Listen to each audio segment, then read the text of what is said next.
So hello বন্ধুরা, তো এখন আমি আছি রাধাবল্লভপুর ওদিক থেকে জাস্ট একটুখানি এসেছি, সবে 1 কিলোমিটার। রাধাবল্লভপুর ক্রস করে চলে এসেছি আমি। আর এখানে আমার নন্দী মহারাজ দাঁড়িয়ে রয়েছে, আর আমি ওখান থেকে খাওয়া দাওয়া করেই বেরিয়েছি। তো আপডেটটা দেখেছো নিশ্চয়ই, আজকে 10টা থেকে সাইকেলিং চালু করেছি আমি।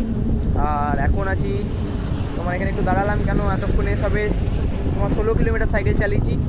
আর বেশি চালাতে পারছি না জোরসে, কেননা পায়ে প্রবলেম। তো পায়ের অবস্থাটা দেখো। এই এখানে একটা ওষুধ মেডিসিনের দোকান দেখলাম, যেখানে একটা নিকাপ কিনে নিলাম। জিনিসটা দেখো, এই দেখো এই যে পায়ের কন্ডিশান।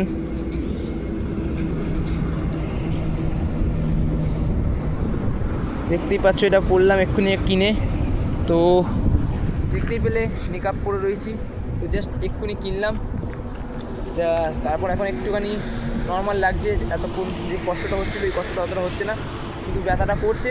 তাও যতটা পারবো লিমিটে চালানোর। আর যখনই দেখবো ব্যথা করছে তখনই সাইকেল স্টপ করে দেবো, কারণ আজকে জোর করে কিছু চালাবো না। কারণ সবে এখন পুরী পৌঁছাবো, এরপরে যাত্রা আমার অনেক দূর আছে বন্ধুরা। কন্যাকুমারীতে শেষ আছে যাত্রা, তো দেখা যাক। চলো, তোমরা আমার সাথে আছো, ভালোবাসা তোমার আমাদের সাথে। হর হর মহাদেব, জয় জগন্নাথ।